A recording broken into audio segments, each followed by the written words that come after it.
I finished Shield of Sparrows. Here are my thoughts. Spoiler free, because this is 4 days old. If for some reason this is your first day on Book Talk and you've never seen this in your life, this is a brand new romantasy, enemies to lovers, slow burn tension and spice, a forgotten, lost princess turned warrior, arranged marriage, myths and monsters and secrets.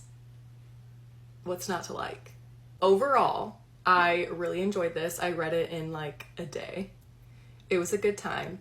I could tell that this author is established in the romance genre because the romance, the relationship between the FMC and the MMC and the side characters, the writing, the plotting for the most part, the spicy scenes, like that was all very well done. This was clearly not somebody's debut novel. My only slight issue was the fantasy aspects. Not to say that it wasn't well done. I think that she did a great job for her first ever romantasy.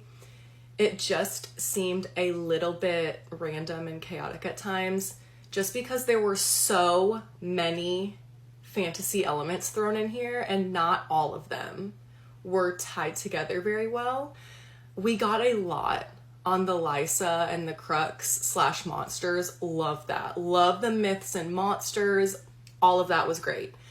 But there were like several mentions of the gods and their shades, of these moons, of the high priests and their magic, alchemy, the chain of 7 or whatever. Like there was a lot of things mentioned a couple of times, but then like not really tied in.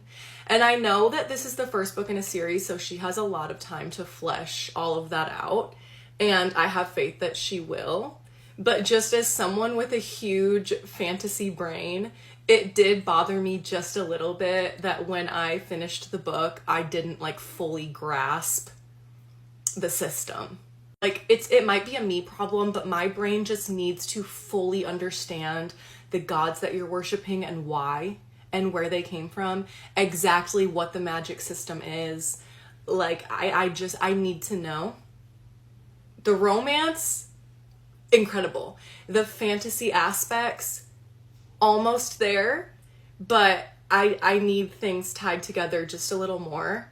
And I think that it will be in future books. This has incredible potential.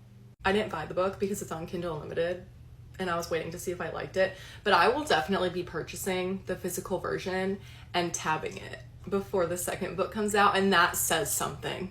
If I'm tabbing your book, it's a good book. Okay, anyways, love you, bye.